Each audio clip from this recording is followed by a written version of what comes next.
Paulus mengatakan kalimat yang menarik, hidupku yang kuhidupi sekarang di dalam daging ini, saya hidup di dalam daging.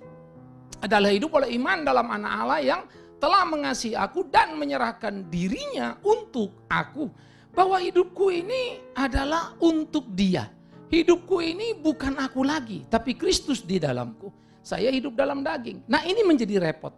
Kalau saya hidup di dalam daging ini, dengan segala memori, pengalaman-pengalaman yang ada akibat keberdosaan dulu, tapi sekarang hidupku bukan ini lagi, tapi Kristus, maka diri kita sudah pasti jadi medan tempur. Antara mauku dan mau Tuhan akan berkelahi di sana. Memoriku dan apa yang Tuhan mau, itu akan menjadi pertandingan sengit di sana. Nah itu sebab kita selalu harus berdoa dan berjaga. Berdoa supaya buah roh itu bekerja dalam diri kita. Dan kita memiliki penguasaan diri yang penuh, yang kuat, yang kokoh untuk mempertahankan hidup sehingga tidak terkontaminasi dengan nilai-nilai hidup dunia ini.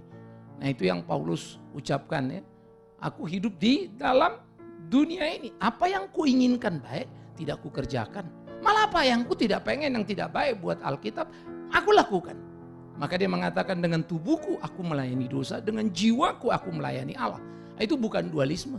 Tapi bagaimana tarik menarik itu sulit sekali.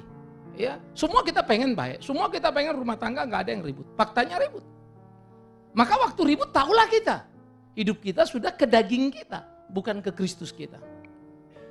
Tapi karena kita orang beragama, kita berdoa, kita bilang, oh enggak, saya kenal Tuhan, saya cinta Tuhan, saya digini, saya digitu. Lalu suami istri itu ribut, padahal dua-duanya ke gereja. Maka sebetulnya bukan soal benar salah, tapi jangan terpancing pada keributan yang ada. Nah, itu orang Kristen. Yuk gak bisa hindarin itu. Tapi bersikaplah bijak terhadap hal itu. Perhatikan, kamu tidak bisa hindari hal itu. Karena kita hidup di dalam dunia. Tapi bijaklah, kuasailah dirimu. Supaya kau jangan terpancing masuk ke situ. Nah, itu hidup kita, saudara. Itu sebab banyak sekali orang berteori tentang kekristenan. Berbicara tentang kekristenan, tapi terlalu sulit melihat Kristen dalam dirinya. Terlalu besar yang kita katakan, bahkan menutupi sebetulnya hakikat siapa kita sesungguhnya. Sehingga kita adalah omongan kita, bukan kualitasnya. Itu mirisnya ya. Karena semua orang bilang aku ini, aku. Itulah dia.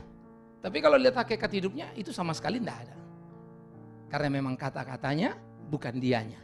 Dia bukan ya. Yang di dalam kata-katanya itu.